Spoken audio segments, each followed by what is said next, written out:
Évangile de Jésus-Christ selon saint Luc.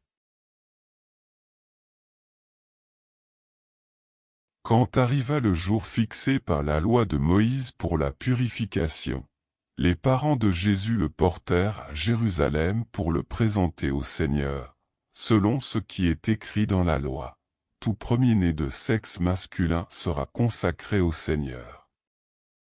Il venait aussi présenter en offrande le sacrifice prescrit par la loi du Seigneur, un couple de tourterelles ou 2 petites colombes.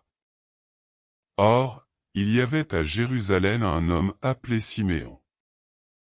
C'était un homme juste et religieux, qui attendait la consolation d'Israël, et l'Esprit Saint était sur lui.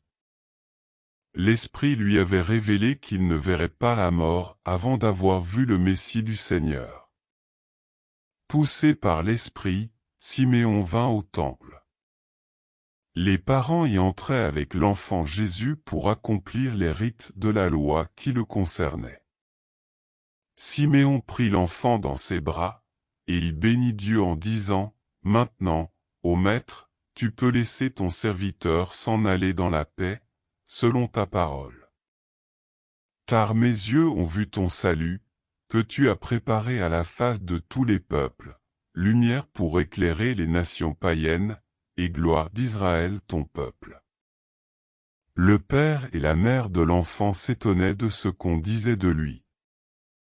Siméon les bénit, puis il dit à Marie sa mère, « Vois, ton fils qui est là provoquera la chute et le relèvement de beaucoup en Israël.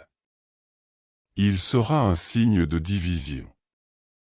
Et toi-même, ton cœur sera transpercé par une épée. Ainsi seront dévoilées les pensées secrètes d'un grand nombre. » Il y avait là une femme qui était prophète, Anne, fille de Phanuel, de la tribu d'Aser. Demeurée veuve après 7 ans de mariage, elle avait atteint l'âge de 84 ans. Elle ne s'éloignait pas du temple, servant Dieu jour et nuit dans le jeûne et la prière. S'approchant d'eux à ce moment, elle proclamait les louanges de Dieu et parlait de l'enfant à tous ceux qui attendaient la délivrance de Jérusalem. Lorsqu'ils eurent accompli tout ce que prescrivait la loi du Seigneur, ils retournèrent en Galilée, dans leur ville de Nazareth. L'enfant grandissait et se fortifiait, tout rempli de sagesse, et la grâce de Dieu était sur lui. Acclamons la parole de Dieu.